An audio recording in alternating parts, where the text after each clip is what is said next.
Hello everyone, welcome to the video lecture series of data structure.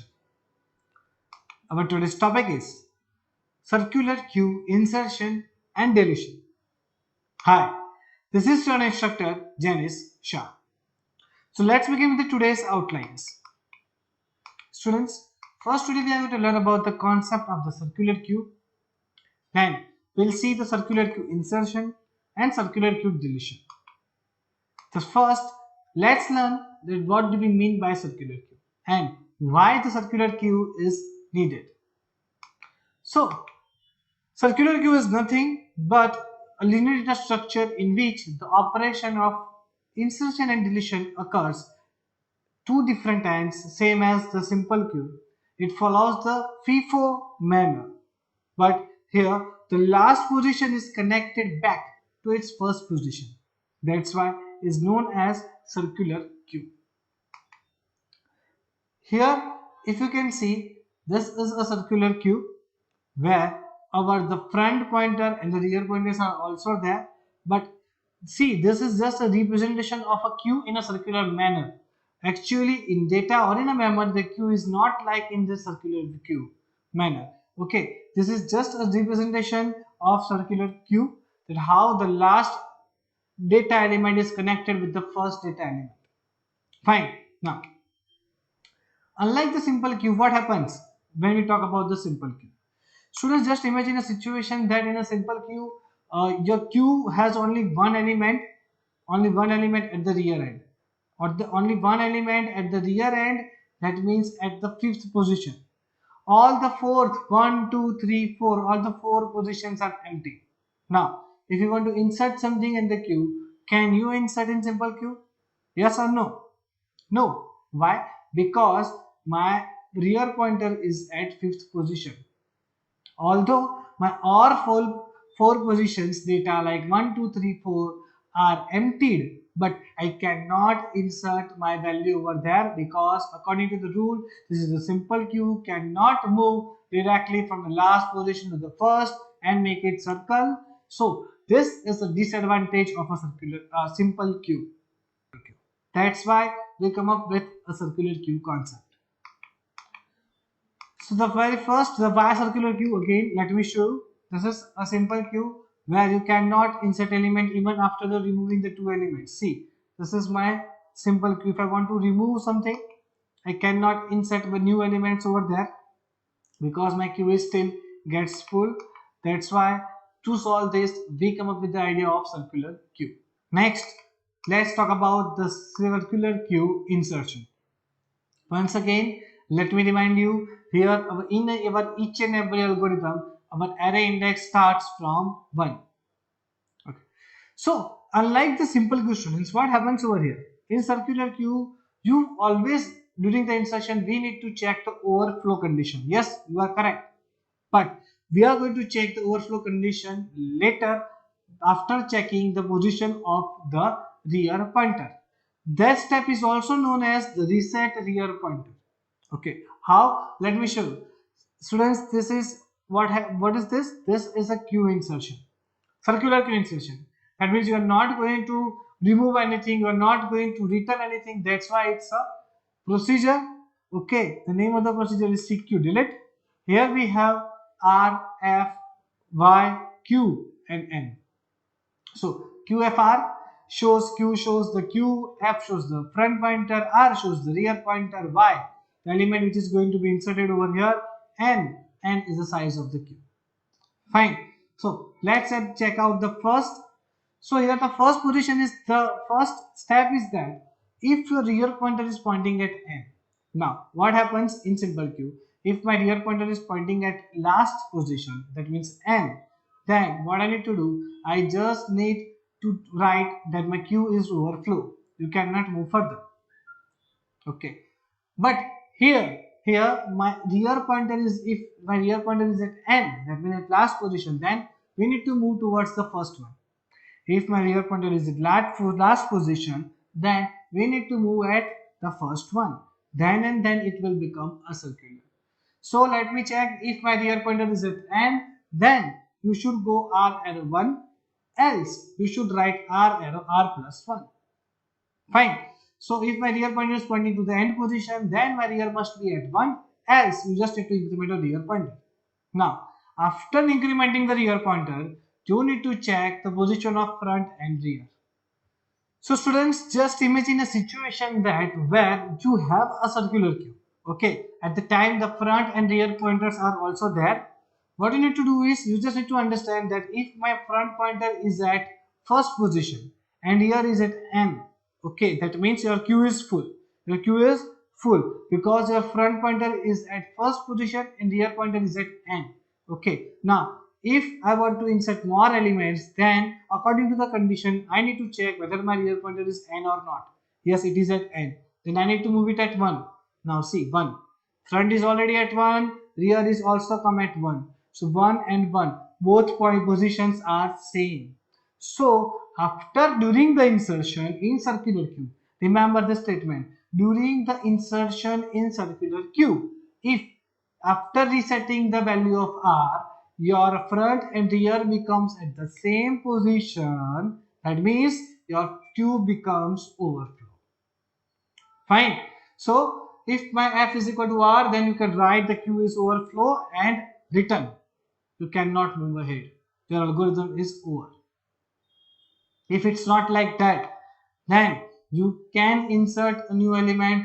How? The same process as a simple queue. Just need to assign y to q of r. Then check whether my front pointer is 0 or not. Yes, it's same as the previous one.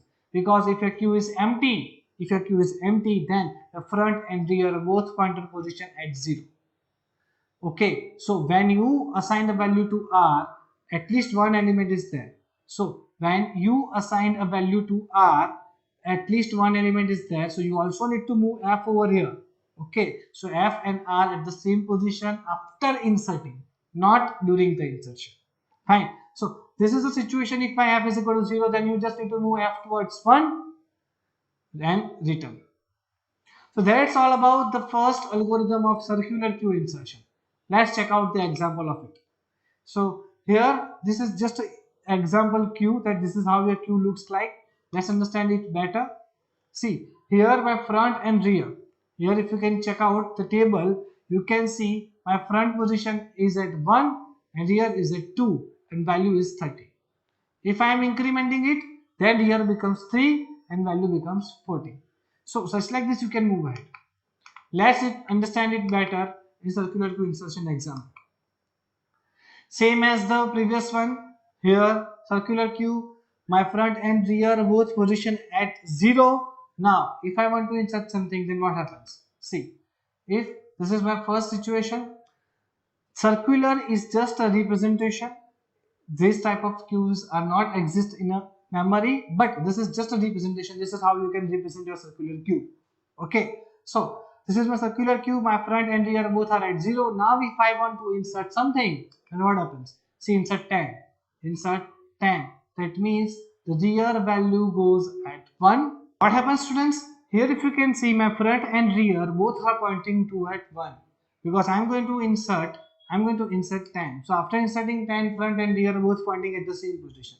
Now let me insert 20 in this queue. So just check out the steps. Just open your notebook, check out the steps that I have written over in the previous slide.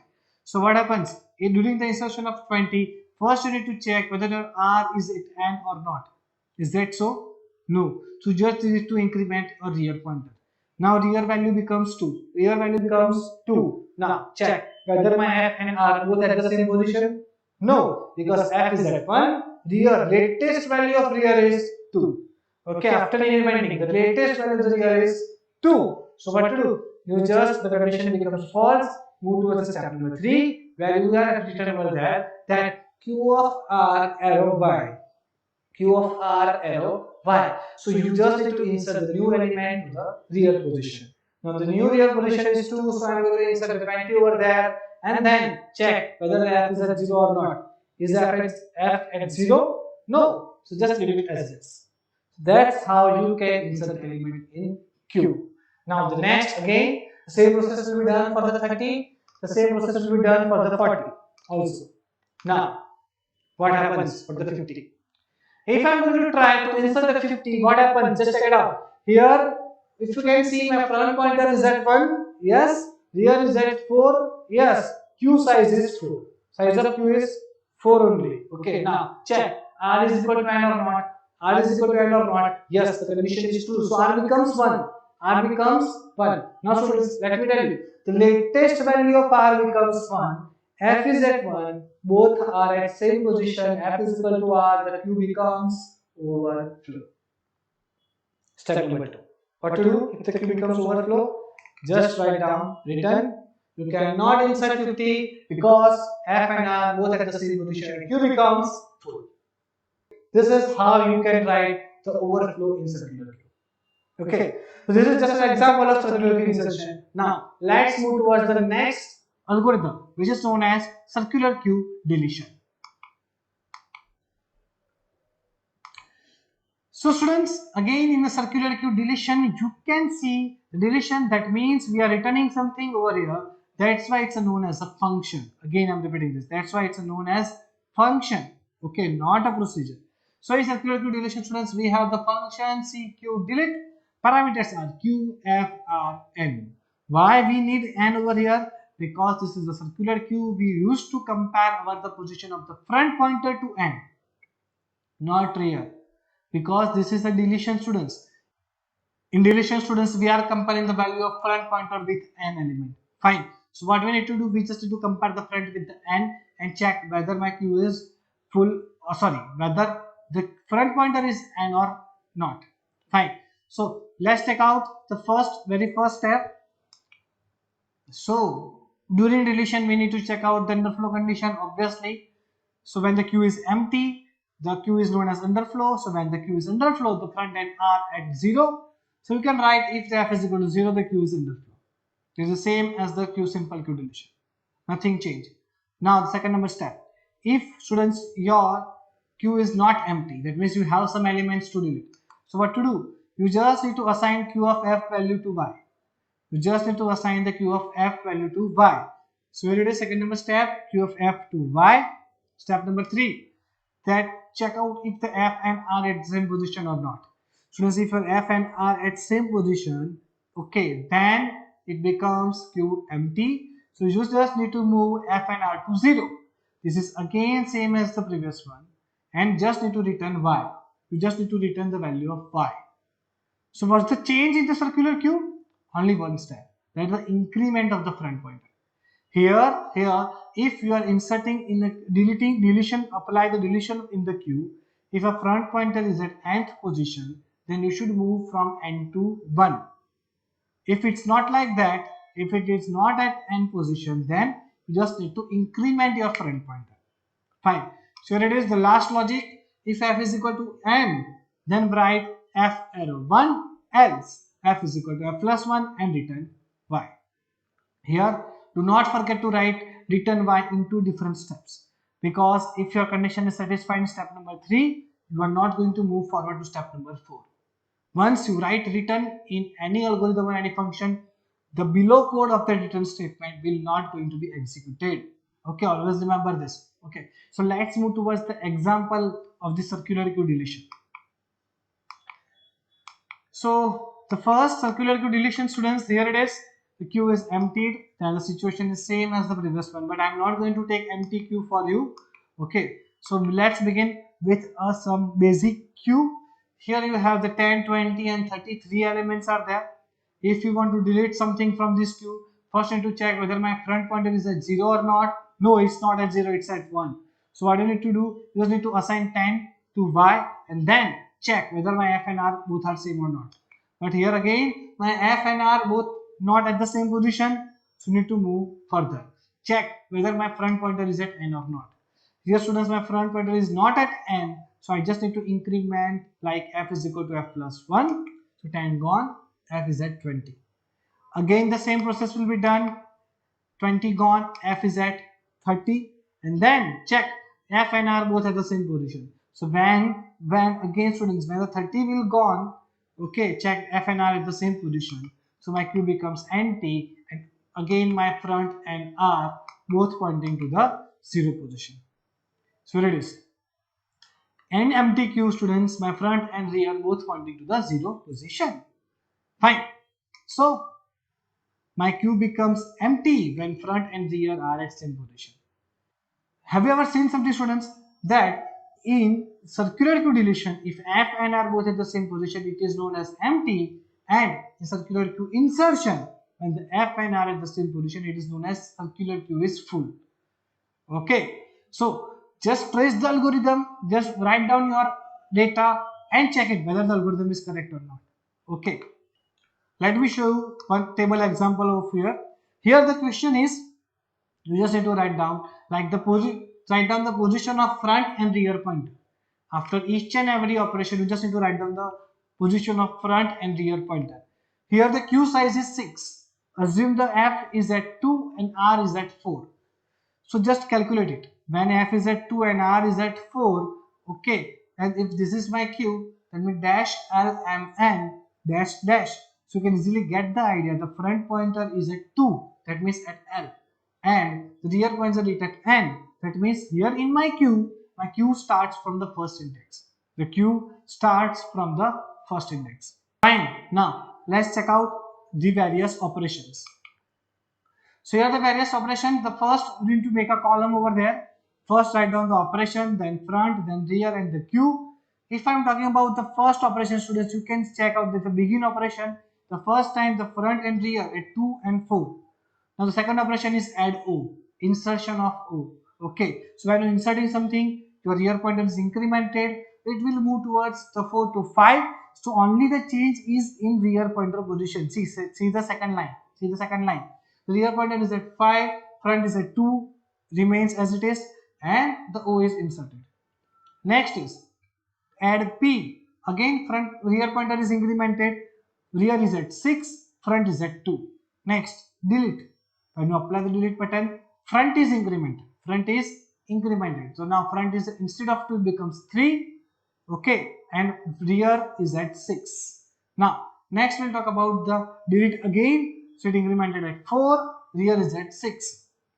Now add Q and R. Add Q and R. See, in this queue, you already have some space at the first position. Your rear pointer is set 6. This is the circular queue. So you can directly move towards the first position. Okay. So instead of 6, it goes towards the 1 for inserting Q, and again 2 for after inserting R. So this is my queue after inserting Q and R. So the position of front and rear are 4 and 2. Next is add S, add T. So it becomes 4 and 4. So now after inserting students S, what happens? The S is inserted. Now my front becomes 4, rear becomes 3. Front becomes 4, rear becomes 3 after inserting S. Now if I am trying to insert T, what happens? I'm insertion, circular queue insertion algorithm. Okay, first you need to reset the rear position. Rear is at N, no, then increment rear. What is the latest value of rear? Check at the S column. What is the latest value of the rear? That is 3. Now, after incrementing the R, it becomes 4. Front is already 4, rear becomes 4. Okay, both at the same position. That means you cannot insert any value. Okay, that means your insertion is unsuccessful. You cannot insert the T over there. Rest of the two operations are are the same as the previous one. The only front pointer will be incremented and it becomes 6, and the rear is at 3 only. So such like this you need to write in the exam. When they ask for the position of the front and rear, you need to make such a table, operations, front and rear, and then show the data. So that's it for the today's lecture, students. Thank you so much.